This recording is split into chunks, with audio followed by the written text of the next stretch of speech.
తప్పించుకున్నారు. ఇవాళ మీరు ఏం మాట్లాడుతున్నారు? అక్కడ ఓ 4-5 పిల్లర్లు కూలినాయి, కూలితే పెద్ద తప్ప? అయ్యా నీకేది తప్పు కాదు. ఎందుకనంటే తప్పులకు పాల్పడ్డదే నువ్వు. నీకు నువ్వే తప్పు జరిగిందని నీకు నువ్వే శిక్ష విధించుకునేటంత నిజాయితీ పరుడు అని మన తెలంగాణ సమాజం భావిస్తుంది అనుకుంటున్నారా? మీ దోపిడీకి మేడిగడ్డ బలైపోయింది. అన్నారం సుందిల్లా సున్నమైపోయినాయి.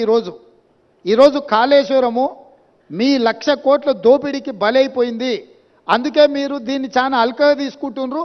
ఇక్కడ వచ్చిన వాళ్ళని చులకన చేసి మాట్లాడుతున్నారు.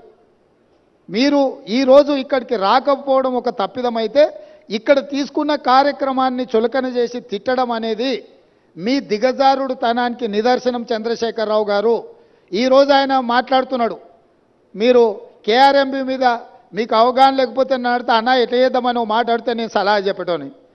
అయ్యా శాసనసభలో చర్చ పెట్టినాం, సలహా చెప్పమని అడిగినాం. శాసనసభలో నేను స్పీకర్ గారికి విజ్ఞప్తి చేసిన, దయచేసి మాజీ ముఖ్యమంత్రి గారికి ఆదేశాలు ఇవ్వండి, అవసరమైతే సభను వాయిదా వేయండి, వారు వచ్చినాక వారి సలహా సూచనలు తీసుకున్న తర్వాతనే తీర్మానం చేద్దామని చెప్పినాం. ఉత్తమ్ కుమార్ రెడ్డి గారు పెట్టిన తీర్మానంలో లోపాలు ఉన్నాయి, అది కూడా సక్కలేదన్నాడు. సక్కలేని తీర్మానానికి నీ అల్లుడు స్వాతిముత్యం ఎట్లా మద్దతు ఇచ్చింది ఏకగ్రీవంగానే? అందుకే 4 సార్లు అడిగిన. శాసనసభలో మీరందరూ చూశారు కదా మీడియా మిత్రులు.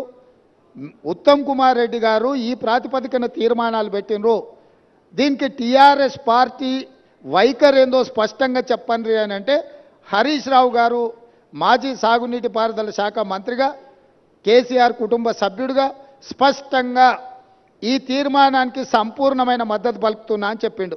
అప్పుడే నేను లేచి ఏం చెప్పినా, వీళ్ళు మాట్లాడేదానికి ఏం విలువలేదా చంద్రశేఖరరావు, ఇవి విలువలేని మాటలను కొట్టిపడేస్తాడు, ఆయననే యజమాని, ఆయన ఓనర్, ఆయన వచ్చి చెప్తే తప్ప దీంట్లో విషయం లేదని నేను చెప్పిన.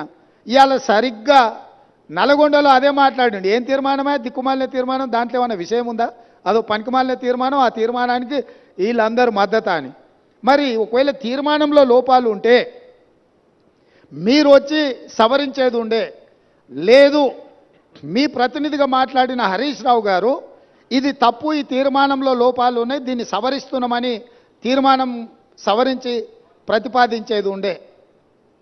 నేను చెప్పింది చెప్పినట్టుగా హరీష్ రావు గారు లాంటి వాళ్ళకి ఆ పార్టీలో విలువ లేదు, వాళ్ళ మాటల పట్ల విశ్వాసం లేదు. అందుకే చంద్రశేఖర్ రావాలని మేము అడిగినాం.